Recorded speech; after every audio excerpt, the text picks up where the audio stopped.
if you're going to be speaking, I think you might not be there at the interfaith service. We're going to go back to what we did several years ago, which is 2 minutes per person, including either yourself or any representative that you might send. I will be there over every 2 minutes. Yeah, right. When I get to 4. I wanted to make a brief comment and then possibly coupled with some suggestions and a plea for help from you, Mr. Mayor, and for all of the assembled here, as well as in the audience. It began when I was making a note to myself, and I said, I look forward to the day when pouring an ice bucket over your head or inviting people to ring a bell in the church are not necessary in exchange for a donation to feed the hungry of our community. I look forward to the day when people realize that churches with soup kitchens are not feeding their poor, but are actually feeding our poor. I don't think there's a single person that we feed that's a member of the church, and less than 1/3 of the persons serving in our church, which we've been doing for 28 years, are members of our church.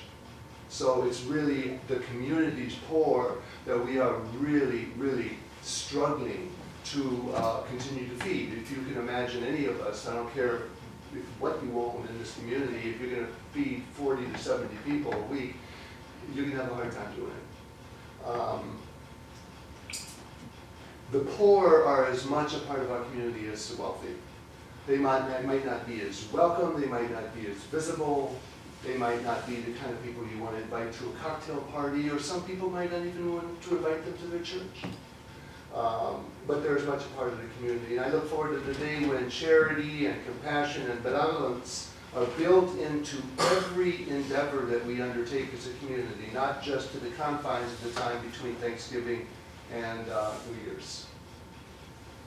I look forward to the day when every arts organization, street festival, publicly funded theater, and when possible, government organization include and promote benevolence into their programs. At a time when we've had severe cutbacks, we used to receive money from FEMA. We haven't received a nickel for years. INN, the Interfaith Nutrition Network, will help us. We're trying to repay, we are repaying the soup kitchen at a cost of a couple $1,000.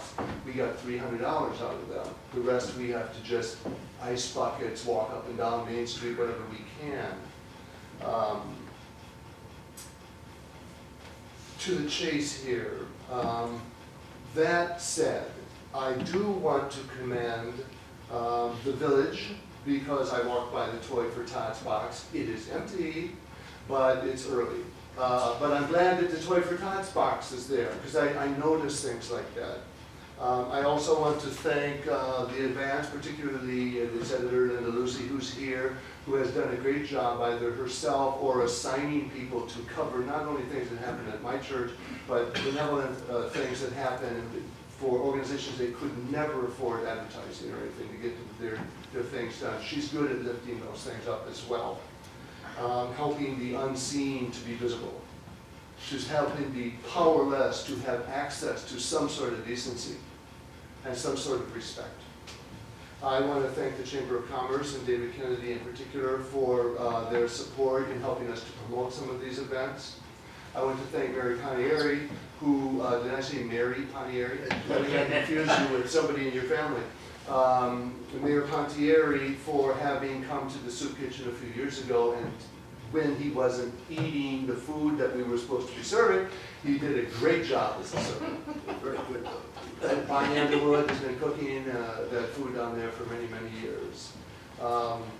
And also, I want to thank the Patchogue Theater for the performing arts that have an ongoing food collection in their collection box. And then I want to promote one event, which is on December 12th at the Patchogue Theater for Performing Arts. I have been asked to essentially produce, but I was requested, it was the request of the theater that I do this, a choral festival, brass ensemble, and community sing-along, which is a benefit for the Patchogue Neighbors Inn, which is the conglomerate of INN and Interfaith Nutrition Network is island-wide. Patchogue Neighbors Inn is a 5-soup kitchen, particularly in the greater Patchogue area. Obviously, we're 2 doors down. We're right in the village, and a couple others are. But it's going to be 3 choruses, totaling about 120 voices, a 13-piece brass band, And 120 people coming together with a 13-piece brass band, and they will be singing the Hallelujah chorus of Handel's Messiah, just that one piece. The music is inclusive of Hanukkah, secular music, Winter Wonderland. I would rather shoot myself than sing Jingle Bells. But, and then we do, of course, have some Christmas music in there as well. So it's respecting of all faith and non-faith traditions, which I think might reflect a greater community. And the proceeds from that will benefit INN. So the soup kitchens in this area. So I'm really asking if you can help promote this on the village website, or personally if you do Facebook or anything like that. The turkeys are for sale between $9 and $25 at the theater box office. Jack knows more about this than I do. I don't sell tickets. We're not selling it to the church. This is a Patchogue Theater for the Performing Arts event, which will really help.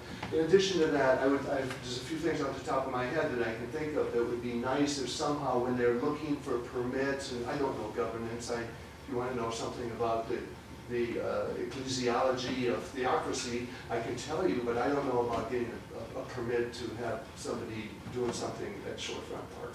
I don't. But I was thinking of Live After 5, New Year's Eve, Pac-Mac, offering $1 off a ticket price for the theater if you bring in a container of non-perishable food.